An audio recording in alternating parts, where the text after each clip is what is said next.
Hey, we've got some great things to talk about today, and I'm really excited to get into it. But before we do, we have someone new we need to introduce. Nicole has joined our team almost a year in now, so welcome. Wow. And she's doing a lot of things, including the role of social media and communications, fundraising, just All a lot the of fun stuff. Yeah, the really fun stuff. And she's really killing it. So, Nicole, welcome. Tell us a little bit about yourself and what you were doing before you joined our team. Oh, I appreciate that. I'm from Arizona. I went to GCU, graduated a few years ago, and I studied marketing communications. I immediately started working for a venture studio in the tech. And that was my first experience working in B2B marketing and software. And then after that, I didn't really know what I wanted to do. So I did a bit of everything. And I took on some contract work. I had a little stint where I started my own business. That was short-lived. And then I kind of gained some clarity during that time and realized, church tech sounds like a great opportunity. I wonder if anything is there. So I Googled like ministry tech, West Valley. And then this company came up, I applied, and the rest is history.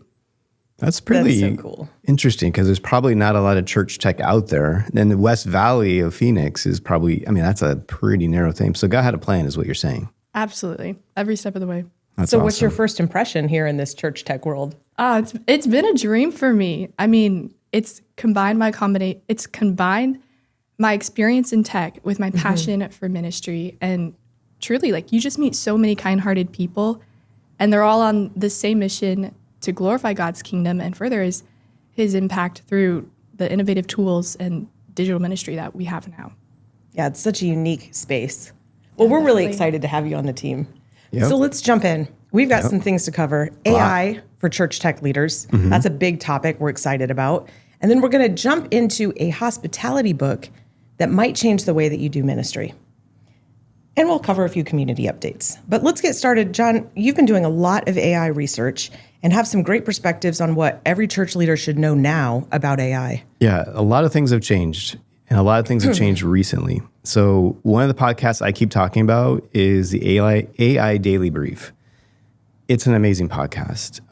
The host, Nathaniel Whittemore, I love him because he's very humble, he's very concise, and he just brings together and synthesizes so many voices into one concise podcast. It's almost every day, AI Daily Brief. But you got to be listening to it if you're in church tech. I think it's one of the most important things that we understand because things are really changing. Now, he has this concept of recently that he's been saying that we're kind of in our second moment, our AI second moment. The first moment was when ChatGPT first came on the scenes. So we kind of all remember that a little bit. It was kind of a gradual thing. But man, the first time we used it, we were like, this is like magic. This is like black magic, right? Well, we're actually going through that again this quarter of 2026. And if you're not seeing that, you're probably not paying attention enough about that. So the pace of changes is rapidly growing. Every 4 months, it feels like everything is leveling up to a huge extent. Yes. I was thinking about this a little bit this morning because things are happening. We're going to go over some of those, but it's almost like the Fibonacci sequence. Like it gets tighter and tighter and tighter. And like already in this quarter, we've changed almost as much as the previous 3 years in this one quarter in 2026. Wow. But I would say in the last month, it's almost as much as a quarter. And in the last 2 weeks, it's almost as much as a month. And I don't know where this is going because our brains can't handle this. Yeah, it feels like things are really ramping up. So a few things. Let's just throw out a few things. OpenAI Codex. I mean, that's been around for a while, but it's really caught up to its competitors, Claude Code. But let's talk about Claude for a while because Claude has been on fire. Claude Code expansion. I mean, it's just getting out there. It has a 2.5 annualized run rate. But what's interesting is the outputs is actually noticeable too. GitHub is like going crazy, like trying to scale because Claude Code is out there like making so many commits and just amount of code. Wow. GitHub is getting 135,000 commits a day, which is, I mean, a commit is a lot of code. It's huge. Especially in the Claude Code world because it's not committing like micro commits, it's committing like huge volumes. So GitHub's over there just like trying to keep up. Claude Cowork is fairly new. It's like Claude Code for like more of the business person. It's an amazing tool. If you're not using it, you have to use it. But they've added features like dispatch. So now from your phone, you can control your Claude Cowork, and you can be running it on your desktop, which is nowhere near you. Claude Skills has been around for a while, but they're really ramping up now. And if you look at Claude Skills at the surface, it might just seem like, oh, it's a prompt file. That's interesting. It's so much more than that. It's really unlocking this new technology called progressive disclosure. So behind the scenes, it's actually like chipping away at this huge knowledge base, not giving the AI access to the whole knowledge base, but just the pieces it needs. And that's a revolutionary technology. I'm not going to go into it, don't have time, but if you're not familiar with these terms, you need to get caught up because it's pretty amazing. Claude Managed Agent just came out yesterday. Wow. What? This is a huge product. It's basically going to kill tools like N8N. I was just watching a quick video about it. Just blew my mind. And you take that tool and you marry it to what we're working on in 19 with the MCP skills and tools, and it's like next unlock achieved. 2 days ago, Claude Mythos and their project Glasswing. This is a brand new model that is so powerful in terms of how it codes that they can't release it into the world. In their testing, it's already created over 4,000 zero-day bugs. So it's going out there looking at software, not with the intent of finding these bugs, but because it's so powerful in a model of writing code, it's finding and creating thousands of zero-day, which are basically hacks into like Windows, your iPhone can take root access, control all of it, and thousands of those. So they're saying, hey, this is too powerful. We cannot release this into the world. The world will have security issues. So this Glasswing project is a way of restricting it to just a few people, a few major corporations who can get their systems fixed.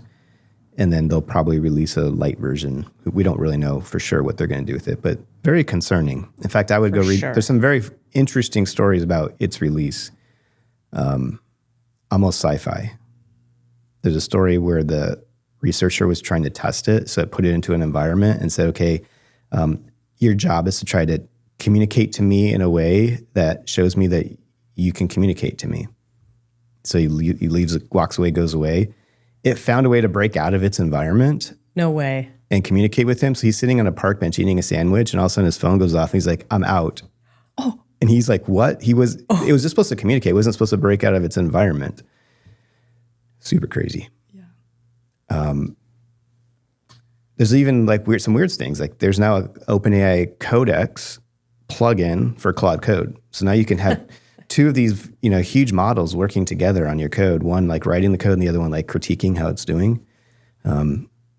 Predict a future war, AI war between OpenAI and Claude because they're just like critiquing each other. But we're starting to see the frontier model explode. Like there's a lot of like just refined versions of the frontier models that are just crazy good. Memory is going mainstream. So we talked about that at the conference. Like, hey, one of the things that we need to get into our AI systems is memory. And once it has memory, it's going to be a huge moat because your memories will be in one. We're starting to see that actually kind of take off. MCP is becoming a universal standard. So everybody is writing MCP. You'll see a lot of people saying MCP is dead, but they're really talking about a different type of solution. So even the people who are like nay on MCP are really talking about something else. For our use case, it's still definitely the way to go. And you're starting to see vibe coding. I mean, a lot of people, we've had vibe coding for a while, but since December, everybody's vibe coding something. And I have a whole bunch of, we did a whole session on that, but I even have more thoughts on that, but we don't really have time for that. But right now, if we kind of boil this down, it really comes down to dedicated agents. People are out there writing these dedicated agents. OpenClaw is one that's come up in the last few months, has had many names since its inception, but now OpenClaw is kind of what they're landing on, which I think is very interesting because we were the original founders of Claw. Like we got I was thinking Chip might have a preference here. Yeah, we were thinking about calling our AI tool Rock Claw, but we thought that's too niche. But everybody's doing something with OpenClaw, and it's a really great tool, right? It's pretty amazing. Can do lots of crazy stuff. Security is a huge issue. Yes. But everybody's writing these agents, including us. Like we're making personal agents to try to improve ourselves. That's great. Can you tell us more about those agents that we have? Yeah, so we're in the process of rolling this out internally, but a lot of this is just trying to there's so much information, and some of it is not quite right because there are a lot of people on social media who are trying to get clicks and views for money. And so sometimes they move a little too fast and some of their information is like 90% right or 80% right, but not quite. So it's really hard to kind of get your feet in this. I've found it very fun, empowering, and frustrating. So we're synthesizing that. But I've written a whole bunch of skills that are already running and saving me so much time. Like for one, I have a daily brief that gets created, and every day I'm modifying it. So it tells me are there any critical emails from yesterday I haven't responded to? What's on my calendar? What's in my Asana? It goes and looks at the developers that I'm personally leading, and it tells me about their workloads and do they need more work and how's it going, and summarizes their team's responses to me in terms of their progress. It's really a game changer. It sounds like an incredible time saver. Yeah, and we're working on other agents that we're still chiseling away at, but it's something that we really have to be looking at because this is a huge time saver and unlock. I feel like the world's completely changing, and it's changing almost daily. It's so much easier to get left behind in a landscape like this than it ever has been in a short period of time. Yeah, and so I'd say get out there, play, be careful. As it relates to the OpenClaw thing, all the agents I'm writing, I have to be careful about. I want to go use the OpenClaw thing, but you're completely wide open. And based on the accounts that I have and the security, the security that it does have, I just can't do that. So I have to create sandboxes that don't necessarily have access to all my credentials. I think the one thing we have to protect is our phones. If it has access to your Apple information, that's probably a very poor thing because that's a lot of your 2FAs in there. Yeah. And if it can control your phone, it pretty much has your 2FA. Yeah. So I'd say be careful with that and kind of keep it gated. And I see a lot of people in the community talking a little bit about that. There's some churches who have basically outlawed OpenClaw, which I think is a good idea. And at least start with a thick wall, and then you can work your way in. I would love to hear how our churches are approaching AI. And that reminds me that we've created a new Rockcast Rocket Chat channel. Yeah. So anybody who's listening can hop into that channel, and then we're going to pitch you some questions, and we hope that you respond and join in on the conversation. But for now, I want to hear, how are you approaching AI? Are you skeptical of it? Are you using Claude or any other dedicated agents? So let us know. Yeah, that's good. I hope that's going to be another channel that is in Rock that is just getting so much more traction. We have the general channel, we have the Rockstar channel. There's a few channels that get 99% of the traction. I hope this is a new one. Yeah, that's great. Great collaboration point. Yeah, great space for engagement. Yeah, which reminds me, I actually wrote a skill too that goes through Rocket Chat and tries to find messages that the core team needs to know about. That's cool. Very helpful. Only in public channels. Your direct messages are completely safe. So as it relates to church leaders, first of all, the message is understand this. But the two things I really want to plant in your head for today is one, going back to Mythos and Glasswing. This is the new technology that's going to be very important for lots of reasons, but mainly for systems security. We don't have access to that. Only a few companies in the world have access to that. That will change over time. But what you're going to see fairly soon is the number of system updates, patches that are going out there is going to dramatically, exponentially increase. So it could be that you're getting updates on your operating systems and all the major softwares that you're using almost on a daily basis. Wow. So as that trickles down the chain, it'll eventually get to where we can use it. Now, we're laser focused. The minute we can have access to a tool like this, we're going to be using it to make sure that our systems are. So what do you do? Right now, there's not much we can do, but you must get to the latest version of Rock. Yes. That's always been a high priority, but now even more so. Yeah. You cannot come to us later and say, I'm on version 15, 16, 17, and expect us to get everything patched at this rate. You have to get to the latest version. 19 just went to alpha. You've got to be scoping to get to 19. We are not going to be able to keep every single version of Rock patched. This could be a monumental like change to system security. It'll be a phased, I believe. I think we're going to go through this phase of going from fairly mid-level security to very secure. Ironically, I was watching a video as I was eating breakfast this morning. It was about 80s and 90s coding. And the guy he wrote for Microsoft. He wrote parts of Windows that are still used today. He's like, back then, the security vulnerabilities were huge. Like, we just didn't know. So I think we're at a good level now, but we're about to get to a great level. But that transition is going to be a little rough. You've got to get to the latest version. You've got to minimally install plugins. That's a great point. Say that again. Minimally install plugins. We're already in V19 alpha. We're tripping over plugins that are poorly maintained. We ripped out some deprecated code that we deprecated over 5 years ago. Yeah. And these plugins have not adjusted to suit for that. Oh boy. 5 years. Ouch. And it's not just one. So this is telling us like these are poorly maintained. Not every software, not everything in the Rock Shop is of the same quality. Now, some of you might be thinking, why don't you guys rate it? Why don't you guys? First of all, we don't have the resources to go look inside of everybody's source code. We'd have to decompile it and do that. Secondly, it's a community. Like no one wants to hear that their stuff isn't like perfect. And we deal with that already. Like I'm sure already in your year, you've dealt with some of those types of things. It's hard. Like we don't want to be the people saying it's not good enough. It's not good enough. Yep. We're working hard to make our stuff good too. And we're not perfect. We understand that. But just know that every plugin. So I'd say do not install a plugin unless you absolutely need it. I can see metrics of how many plugins certain organizations have installed, and some churches have installed so many plugins. It's like, woof, that's... Just because it's there doesn't mean you need it. Yeah, it's one click away. We made that really easy, but yeah. The other thing is don't over-customize. There's a tension, especially in a lot of like technical people, including me. We want to over-customize. We want to, wouldn't it be cool if it did this? That is technical debt. That's something that makes it harder to update. We've been working really hard to improve the quality of Rock so that you can feel comfortable in updating. And we're responding quickly to our issues. Like we're trying to keep it near zero. It's been lightning fast, especially in the past year. Yeah, I think my daily brief told me today we're up to 7. Although 2 of them are about to get closed this morning. And that's because we're in a pre-alpha, we're in the alpha stage. That's so right. Those usually take up into the 20s. We're keeping that down. So you have to update. I know it's work on your side because you got to make sure all your customizations and all these other things work.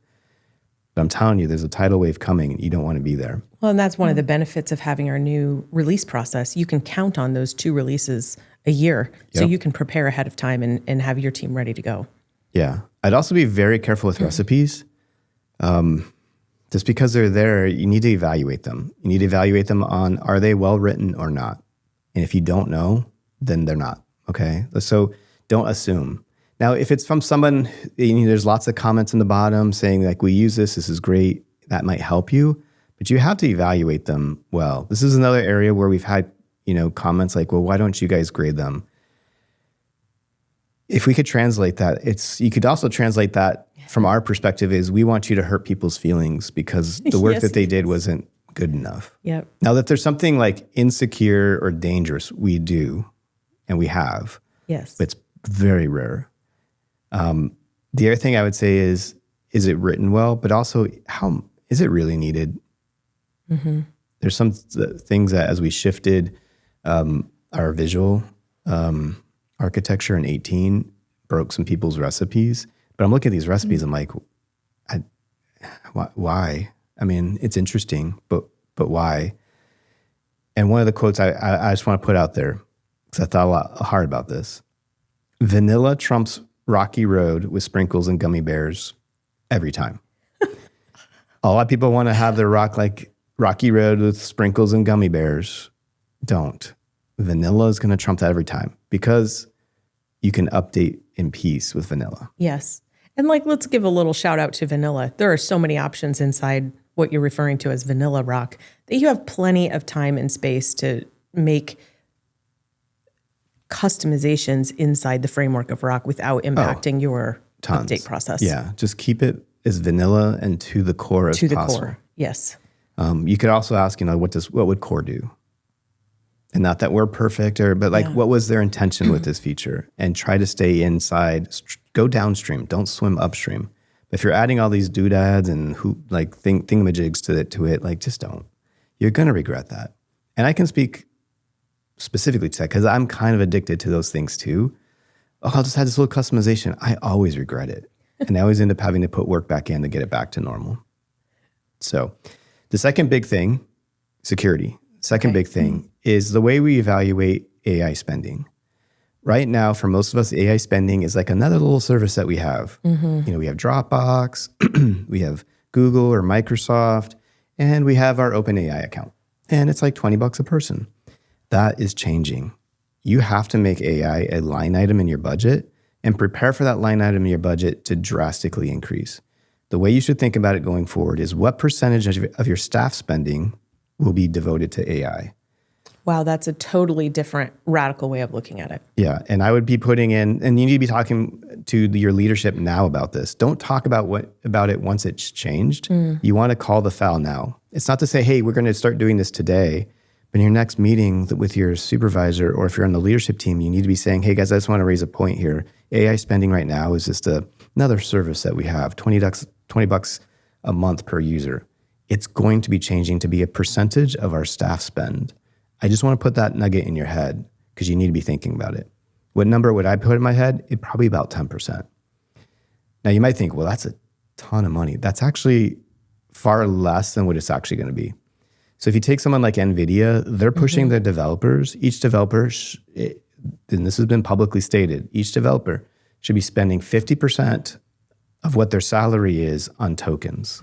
Wow. Oh my goodness. Their salaries are $500,000 a year. Wow. So they're challenging their developers to spend $250,000 in tokens.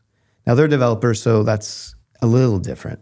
But I'm thinking 10% is a good place to put a needle. And it's going to take us a bit to get to that needle, but I think we're going to far surpass that. I think for churches, it might be, when we're done, 20 to 30%. Now you're going to get 10x, 100x the productivity out of that. And that's not to say that we're going to decrease our staffs. That would be an immature way of looking at it. We're going to be able to do much more care, much more ministry with these. So think about that. We have to be casting vision for that now, because I don't think it'll be too late once it happens, and we won't be budget ready. Right. So. Yeah, great thoughts. Well, thanks for sharing all of that, Jon. You're in these conversations with churches constantly. What do you see as the areas that they're getting right, and maybe the areas where they're stuck? Well, I think some churches are keeping up with some of these latest trends, but there's a lot that aren't. Probably more like 80-20, maybe 10-90 in favor of not keeping up. So I think we have to be paying more attention. That's why we're trying to bring these topics to this podcast. But I wouldn't rely on the podcast to be the only topic, because it's just moving too fast. But I also think that the community isn't really sharing enough about what they're doing. I think we're all waiting for like this big magical thing that we can share. And I think we just need to share more. In Rocket Chat, there's an AI channel. Share anything. Even if you think, I'm sure there's someone who could probably look at what you shared and go like, well, that's pretty, basic.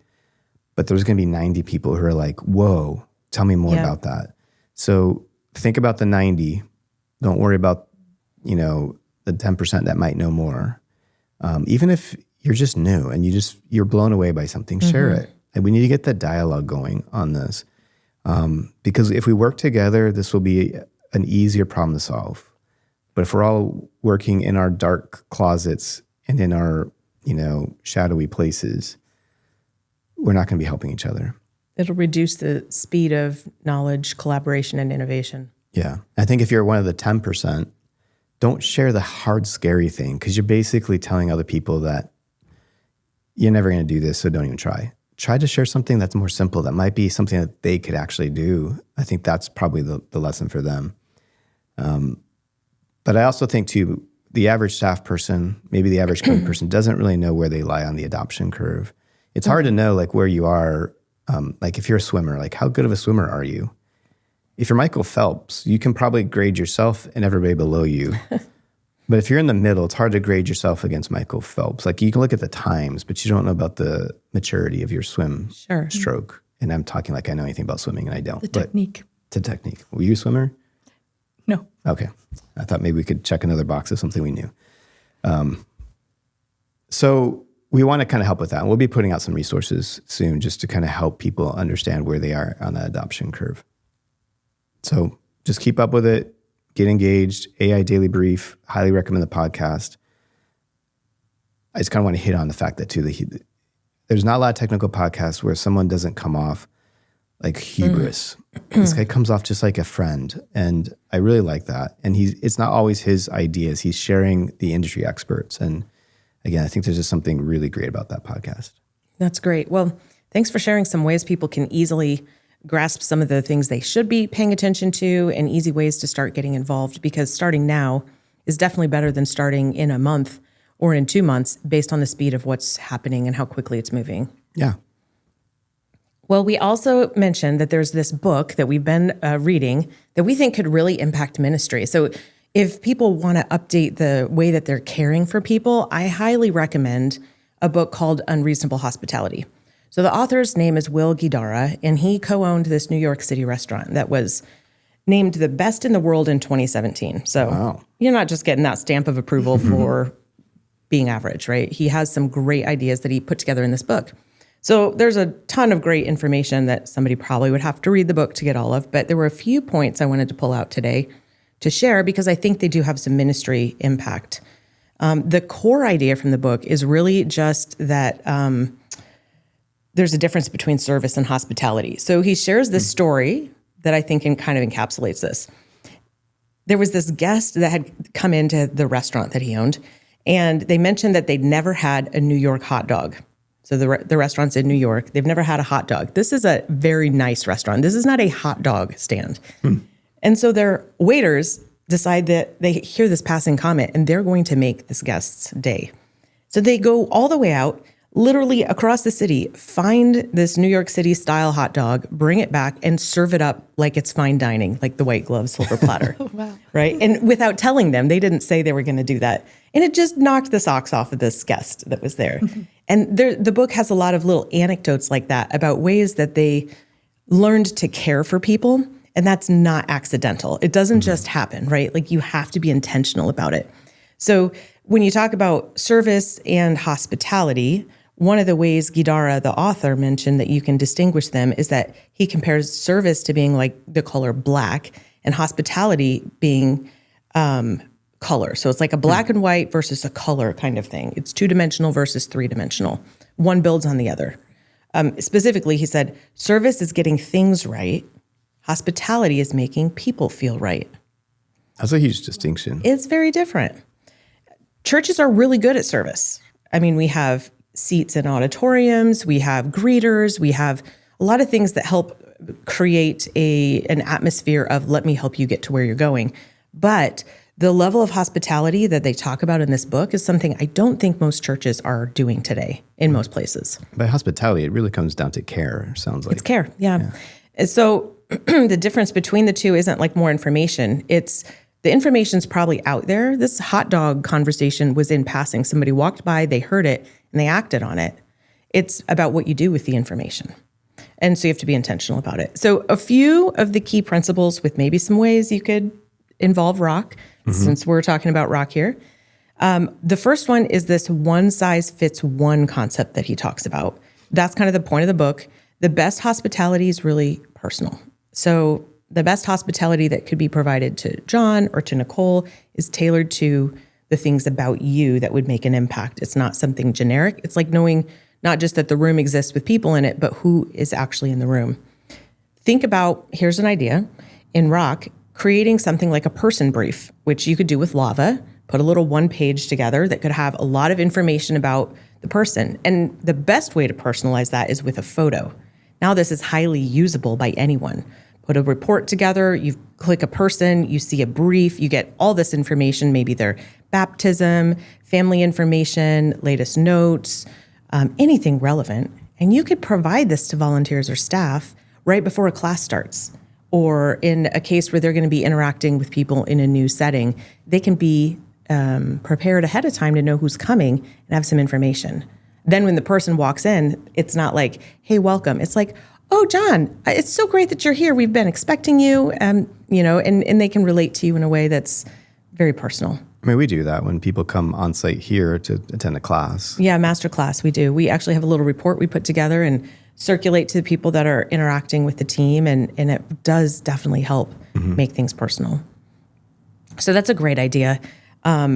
The maitre d' at this restaurant actually had sort of a report like that he would operate off of and review who was coming in for a dinner reservation. And so he knew exactly who it was when they stepped up to the reservation desk. So that was pretty cool. Nicole, coming from outside the church world, do these ideas still resonate with you? Yeah, for sure. I mean, I think unreasonable hospitality, that idea isn't just a restaurant experience. I think it's something, and Gadara talks about this, it's something that applies to all service-based industries, and especially my career field, working in marketing.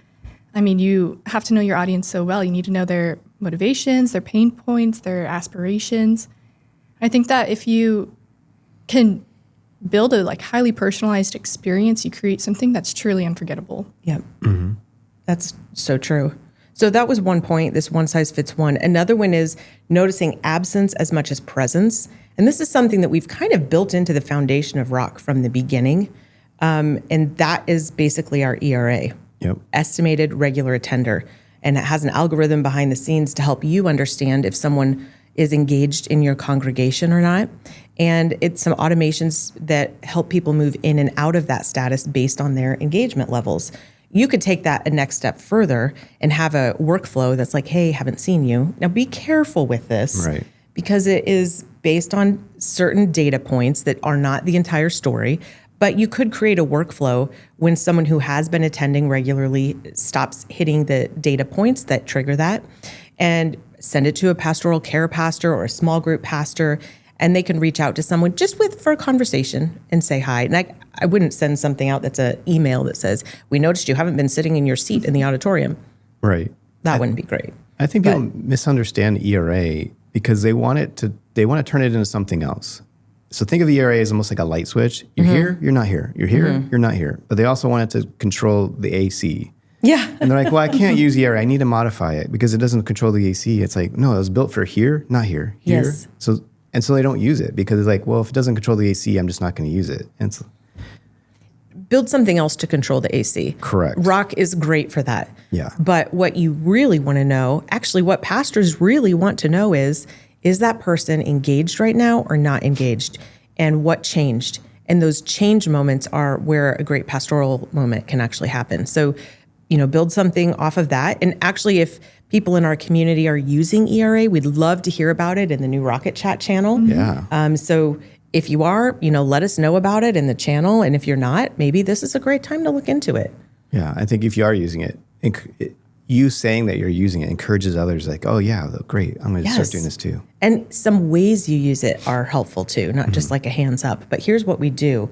It helps so much to hear ideas from other people, and they just kind of build on top of each other. Okay, so that's two of the ideas. Another one is this WOW file. And the WOW file concept in the book was something that Gadara worked with his team on, and they basically collected ideas and stories that could be used for hospitality. So it might be something they overheard that they thought could be acted on by someone. It might just be some, ideas that they had, but they could inspire real action, and they celebrated those in their team meetings. Rock could be a great way to facilitate something like that as well.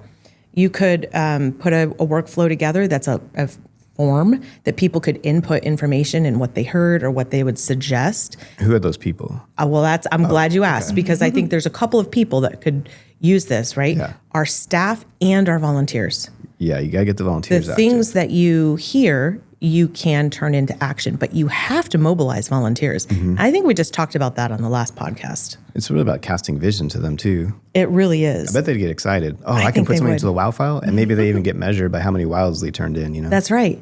And provide them the ability to act on some things. If it's something simple, just enable them to provide a great experience on that. And then celebrate it. You know, your pre-service huddle, get together in the back room. Hey, you know, Jon had 3 great ideas he put into the WOW file last week. These are awesome. Here are some ways we've used that information to bless people. And I think that could really take off. It doesn't always have to be a WOW thing to go into the WOW file. Like the hot dog thing probably wasn't a WOW thing. In hindsight, it's like a brilliant, but in the moment, it's like, oh, you haven't had a hot dog? Yeah. Oh, put it in the WOW file. Yeah, because now we can Right. do something about that. Exactly. And the big things are, we usually capture those. Yeah. Right. But the small things can fall through the cracks, but they can be the thing that creates the moment for someone. So what are some like WOW ideas? I mean, we're riffing now. Yeah. So, you know, some WOW ideas could be like you overhear that someone's going to have a minor surgery this week. Not a big deal. They're not asking for prayer. They just said something in passing. You know, you could then send someone over there with, you could send a handwritten card from a team. You could send someone with dinner if, you know, if they wanted that, or if it was going to be a protracted recovery. You could do all sorts of things. I'd say there's too value in just knowing it too. Because if you say someone's thinking about, we're considering having another baby, put it in the WOW file. You don't have to actually like send them something right now. But if you put it in the WOW file and then other people can see it, then a pastor might be like, oh, hey, I was talking to so-and-so. I hear that you guys might be thinking about having another baby. Yeah. And that just makes them feel warm and that part of a personal. community. I mean, there's confidentiality. You don't want to break that. Like if it's said in confidence, don't put it in the WOW file. That could be that will be awkward. But I think if someone were to say like, hey, I was talking to so-and-so and they're thinking about having a baby. Yep. I think as long as the other person gets trained to say, hey, I was talking to Joe and Joe mentioned that you guys are thinking about having a baby. I think that's great. Like, how can we support you? Moving into your first house or, you know, anything like that. That's a small thing, but feels personal. Well, Jon, you mentioned security, and that is a big deal because we're talking about people and information about them. How would you approach security on something like this in Rock? Yes, this is a challenge because now you have these lay leaders who need access to put something in about a person. So it sounds easy, but how do you give them access to link that WOW to a person without giving them access to search the whole database? Yep. We have a person picker. That's a field type you can put into Rock. But as soon as someone has access to a person picker, you now have access to kind of like query the whole database. So what I would do is I would go back to what you talked about in your first point, which is that you should have these like little reports about people so you can know a little bit about them. And so if you're a lay leader, you should be able to get to these reports for anybody person that you're coming in contact with often. So say you're a servant leader, like you oversee like the 9:30 kids toddler rooms. Well, you should have a little report of all the people who are your volunteers who work in that area. And from that report, there should be a link to the workflow to say, hey, I want to turn in a WOW report. It's already linked, so they can't query the database. I think that would be a very easy way to do this. I would also hinge it back to, okay, now it's in this database. I'd put it as a note type on a person. Perfect. That's what I was going to ask. Would you create a separate note type for this? Yeah, note type called WOW note type. Yep. Like, why? Just go with it. It's fun. It's easy. Like, it's vocabulary. We talk about here, like, vocabulary is so important. If you can create not the I care about people note type, like, it's so hard to say. Like, but you call it the WOW note type, and the workflow puts it right into that WOW note type. Link that back to the last podcast when we talked about following, because now it's like a note. Oh, cool. Like, what do I do with this? Well, there's an event. If you're following a person, you can be notified when there is a note of a specific type. So now everybody who is following those people, they're following the right people. They're going to get a note, a digest that says the WOW note was added to this person. Very now cool. you know, like it all works together. It sure does. And all these features have existed in Rock since Rock version 2.5, Exactly. And you mentioned earlier, be careful how you customize Rock. Nothing you're talking about here is vanilla. Yeah, this is all vanilla. So that's very exciting. Yeah. And, if you're hearing this and thinking like, oh, I don't know, this sounds like intel gathering. This sounds like surveillance. It's not. This is actually about creating a church where people remember your name and they feel like a friend. Yeah. And I was thinking about this on the drive in. I think the word that comes to mind is intentionality. We just need to be more intentional. I want to be more intentional. That's why I love the Outreach Toolbox, which is in that whole discussion. I'm trying to be a more intentional person.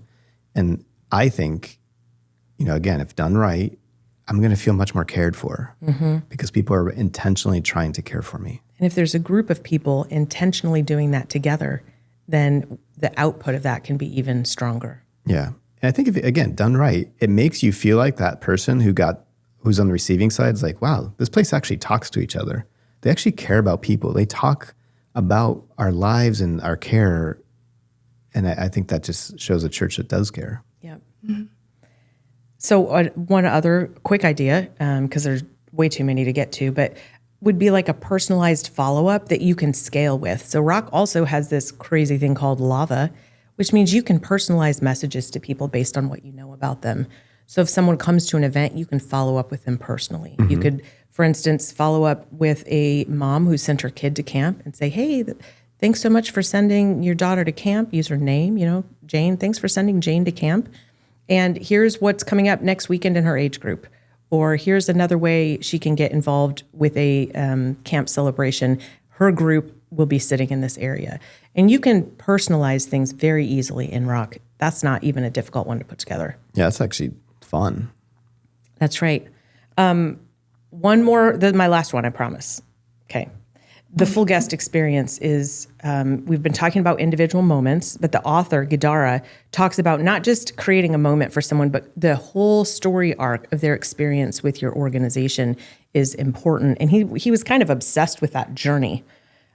So moments are important because they create the opportunities that allow you to build this arc together. So you do have to look for those and anchor off of them.